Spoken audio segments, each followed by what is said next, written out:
We rip it open with barely a thought, more anxious to read its contents than to take a moment to truly appreciate its form and function. And then we ruthlessly discard it. The humble envelope just doesn't get much respect, despite its distinguished 4,000-year history.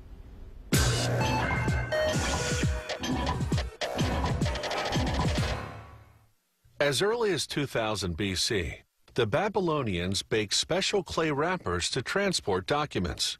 Eventually, people made envelopes from lighter materials such as animal skins and leaves. By about 1000 AD, it became the custom to simply fold a letter and seal it with a drop of wax. But everything changed in 1837 with England's new penny postage system. To mail a letter, the sender now had to buy a postage-paid paper wrapper that folded into an envelope.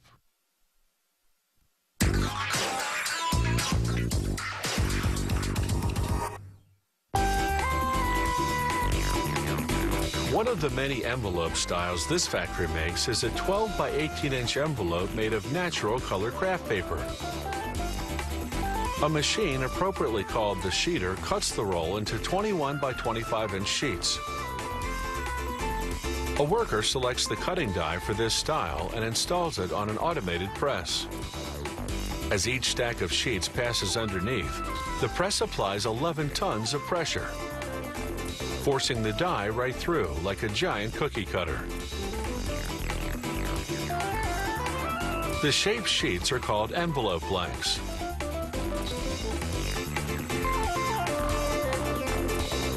Workers now load the blanks into the feeder of an automated piece of equipment called a blank sheet envelope folding machine.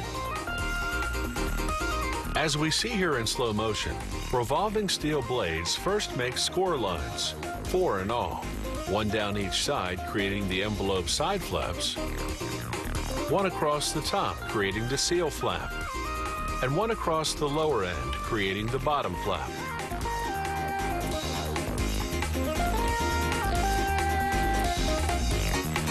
Folding blades hold the paper down along the score lines, while arms push up from underneath, folding the side flaps toward the center.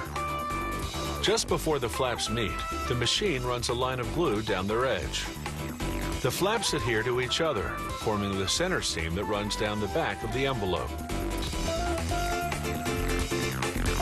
The machine then glues the bottom flap and folds it closed.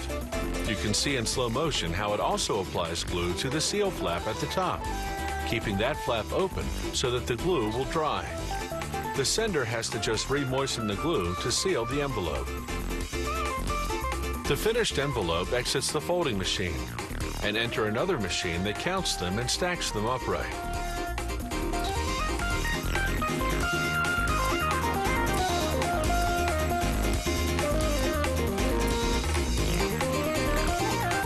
This more sophisticated piece of equipment is called a web roll envelope folding machine. They feed the roll of paper directly into the machine, and as we see here in slow motion, it does everything. From cutting, scoring, folding, and gluing the blanks, to counting the finished envelopes. For this style, a die even punches out an address window in the front of the envelope.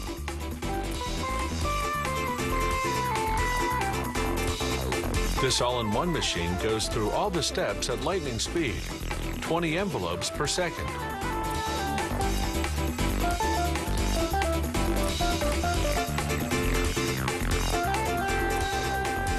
The thin transparent film that covers the address window is usually made of polypropylene. The machine cuts it to size and glues it to the envelope.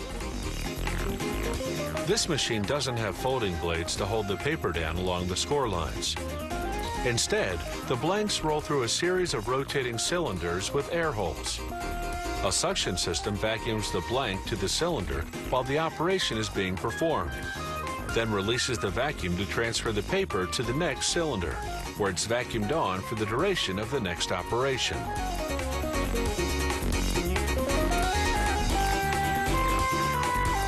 Internal mail envelopes are opened and closed repeatedly, so they don't have a lick and stick seal flap like regular envelopes do. As we see here in slow motion, An automated machine rivets a cardboard button to the back of the envelope.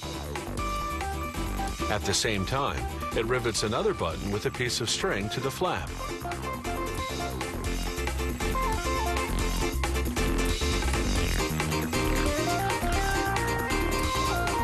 Envelope factories use many different types of paper, from top-quality vellum to craft paper. With printing equipment incorporated right into the folding machines, they can print return addresses, even elaborate custom designs.